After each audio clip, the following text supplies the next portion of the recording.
নবীরা কিন্তু মাজারে জিন্দা এবং রিজিক প্রাপ্ত। আল্লাহর নবীরা সশরীরে জিন্দা। বলেন নবীরা কি? বলেন নবীরা কি? সশরীরে জিন্দা, শুধু জিন্দা না, সশরীরে জিন্দা। আমরা যারা মারা যায় আমরাও মরার পরে জিন্দা থাকবো, শুধু রুহানিভাবে জিন্দা। দেহ নষ্ট হয়ে যাবে, রুহু জিন্দা থাকবে। নবীরাও ইন্তেকালের পরে জিন্দা, আমাদের মতো না, তিনারা সশরীরে জিন্দা। ইন্নাল্লাহ তাআলা হাররামা আলাল আরদি আন তাকুলা আজসাদাল আম্বিয়া ফানাবিয়ুল্লাহি হাইয়ুন ইউরযাকুন। আল্লাহ তাআলা নবীদের দেহ ভক্ষণ করা এই জমিনের জন্য হারাম করে দিয়েছে। সুবহানাল্লাহ বলেন। রহমতের ভান্ডার নবী, তুমি নূরের খনি, নবীদের নবী তুমি গো নবী, রহমতের দরিয়া গো নবী, নবী তুমি ইমামুল আম্বিয়া। বলুন নবী তুমি। প্রিয় ভাইয়েরা আমার, বন্ধুরা আমার, হযরতে মূসা আলাইহিস সালাম মাজারের মধ্যে, ওই কবরের মধ্যে শুইলেন। শোয়ার পরে সেই আপেল খাচ্ছে। আপেল খাওয়ার সময় হযরতে আজরাইল, ওই বয়স্ক মুরব্বী কিন্তু আজরাইল, তিনি রুহুটা চুপচাপ করে নিয়ে গেলেন। মূসা নবী টেরও পাইলেন না, ওইখানে তিনি ইন্তেকাল হয়ে গেলেন।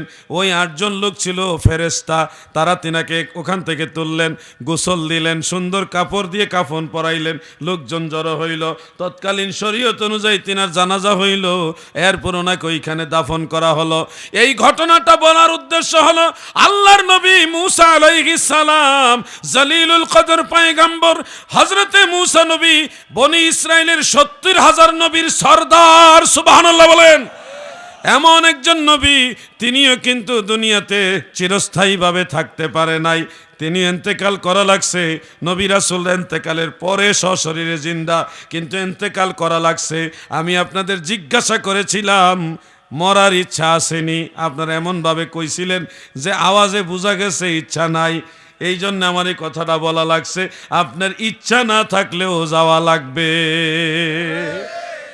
আমাদের ইচ্ছায় আমরা দুনিয়াতে আসি নাই, পাঠাইছে তিনি, নিয়েও যাবে তিনি। এই জন্যে আমার পীর কেবলাজান হুজুর বলতেন, চির ঘুমে যাবে ঘুমাইবে নরে আসি, মন কারণ কির শোধাইবে, খোদা প্রাপ্তি তোর বিকটাকৃতিতে, কি যে ভয় হবে নবী, পদবিনে ভাব সবে মিশে।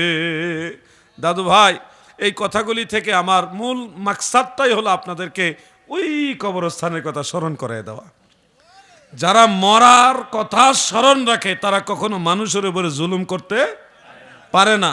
আমরা এখানে যারা আসছি, 2টা কথা শিখার জন্য, জানার জন্য আসছি, তাই না? আমি আপনাদেরকে 2-1টা কথা বলবো, দেখা গেছে অনেকের বিরুদ্ধেও যাইতে পারে, কিন্তু এটা শিক্ষার জন্য বলবো। আমিও এটা আমল করব, আপনারাও আমল করবেন। এমন 2-1টা কথা বললে কি বেজার হবেন? আওয়াজে বোঝা গেছে পিছনের তারা বেজার হবে, আপনারা কি বেজার হবেন? তাহলে শুনেন, একটা সহিহ হাদিস আপনাদেরকে শোনাই। দয়াল নবীজি জাহান্নামীদের মধ্যে 1 শ্রেণীর মানুষের বর্ণনা দিয়েছেন। সেই মানুষগুলো হলো যে এমন লোক যে একটা চতুর্দিকে পার আছে, কিনার আছে, মাঝখানে হলো গরম রক্ত, পুজ আছে না, পুজ, পচা রক্ত, এগুলির একটা ধরেন বড় ধরনের একটা দিঘি বা নদীর মতো, লেকের মতো। এই রক্ত, পচা রক্ত, আর এটা এমন গরম যে ওখানে নামলে চামড়া সহ খসে যায়। এমন ভয়ঙ্কর একটা পচা রক্তের জায়গা।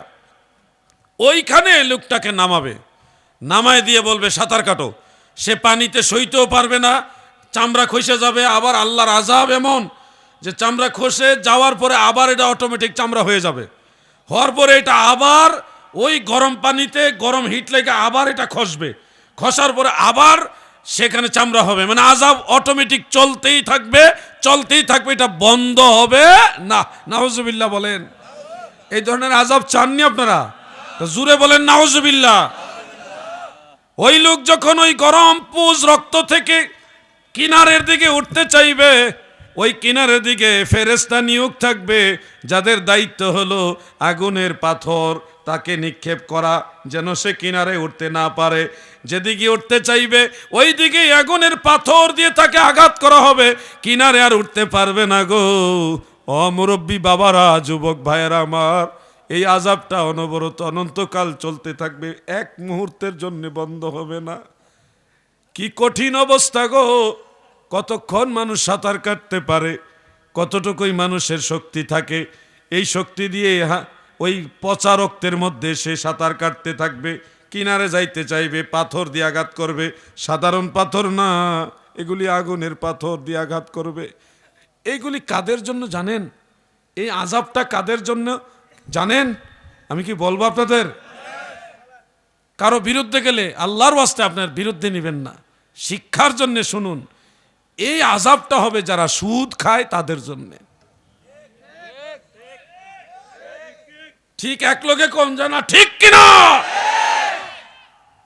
যেইভাবে ঠিক ঠিক কোয়া শুরু হয়েছে, প্রথম ভাবে এহেন একজন ওহেন একজন ওহেন একজন এমনি ঠিক কয় মানুষে।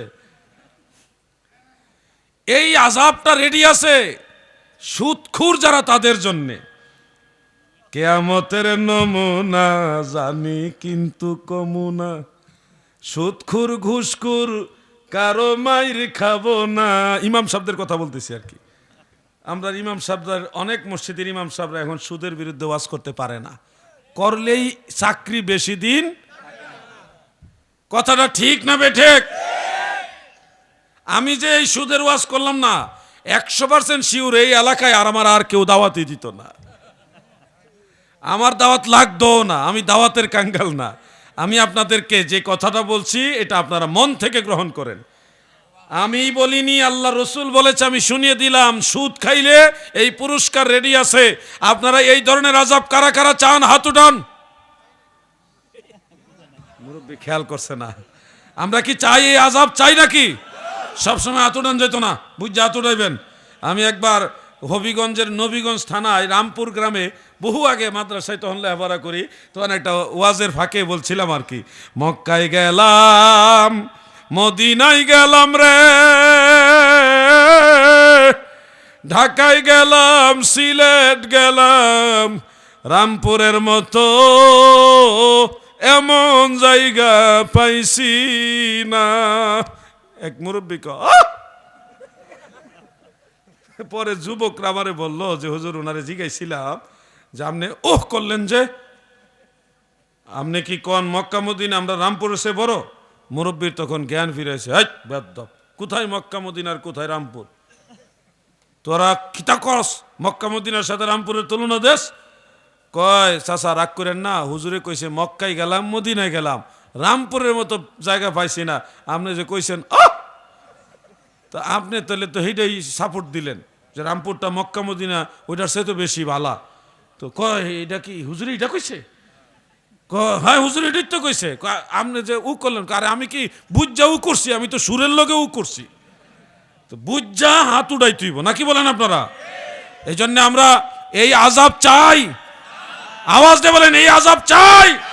চাই না। তাইলে সুদ খাওয়া চলবে না বন্ধ? সুদ খাওয়া চলবে না বন্ধ? শুনেন, আপনারা যারা আছেন, আমাদের এখানে যারা উপস্থিত, প্রায় সবাই এখন সুদ খায়। দেখছেন? ঠিকের নমুনা বলো না, ঠিক কিনা বলো? কেমনে সুদ খায় আমি বুঝাই দিতেছি। বিকাশ অ্যাকাউন্ট আসেনি? প্রতি বছরে এটার মধ্যে বিকাশে ইন্টারেস্ট আসে। ব্যাংক অ্যাকাউন্ট আসেনি? প্রত্যেক বছরে ব্যাংকের মধ্যে ইন্টারেস্ট আসে। এই ইন্টারেস্টই হলো সুদ। সুদের নামই হলো ইন্টারেস্ট, নামটা চেঞ্জ হয়েছে। কেউ কয় লাভ খায়, কেউ কয় মুনাফা, কেউ কয় বিজনেস হয়েছে, আবার কেউ কয় ইন্টারেস্ট হয়েছে। নাম পাল্টাইছে কিন্তু জিনিস হইল সুদ। জিনিস কি? সুদ। এই সুদের ব্যাপারে ওয়াজ এখন আগের চেয়ে কমে গেছে, বুঝছেন? আগে যারা সুদের বিরুদ্ধে ওয়াজ করতো তারা এখন আবার পাল্টাই গেছে, মুহূর্তের মধ্যে চেঞ্জ হয়ে গেছে।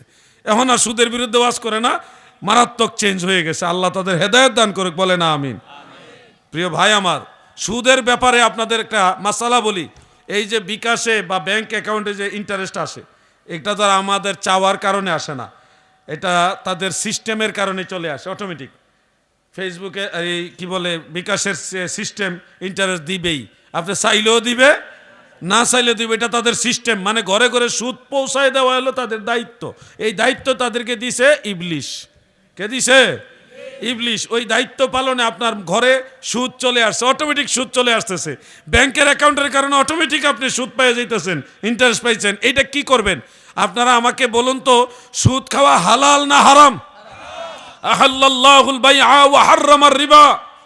আল্লাহ তাআলা সুদকে হারাম করে দিয়েছেন। এই জন্য সুদ হালাল না হারাম? দেখছেন নি হুজুর, জোরে কয় না, দেখছেন ঝামেলা আছে, ঝামেলা আছে। জোরে বলেন সুদ হালাল না হারাম? এইবার ঠিক হইছে। এ আস্তে কইছে, এ ভবিষ্যতে সুদ খাইবি তুমি বড়ইলে নাকি? সুদ খাইবা? খবরদার, জোরে জোরে কইবা, তাহলে ইমানি নূর বাড়বো। বন্ধুরা আমার, ভাইয়েরা আমার, এই ইন্টারেস্ট বা সুদ কি করবেন, কি করণীয় তখন? আমরা তো এটা চাই আনি নাই, সিস্টেমের কারণে আমাদের মোবাইলে অ্যাকাউন্টের মধ্যে ইন্টারেস্ট এটা চলে আসে, সুদটা চলে আসে। এই সময় আমাদের করণীয় কি? আমি বলছিলাম যে আপনারা অধিকাংশ লোকই সুদ খাইতেছেন, জাইন না, কেউ না জাইন না। ভাই আমার, এক্ষেত্রে ফিকহি মাসআলা হলো, যেই টাকাটা আপনার ইন্টারেস্ট আসে, এই টাকাটা কোনো ধরনের সওয়াবের নিয়ত ছাড়া অসহায় মানুষদেরকে দিয়ে দিতে হবে। সওয়াবের নিয়তে দিলে আরো বড় গুনাহ হবে। আপনাদের ঠিকের আওয়াজ শুনে খুব ভালো লাগে।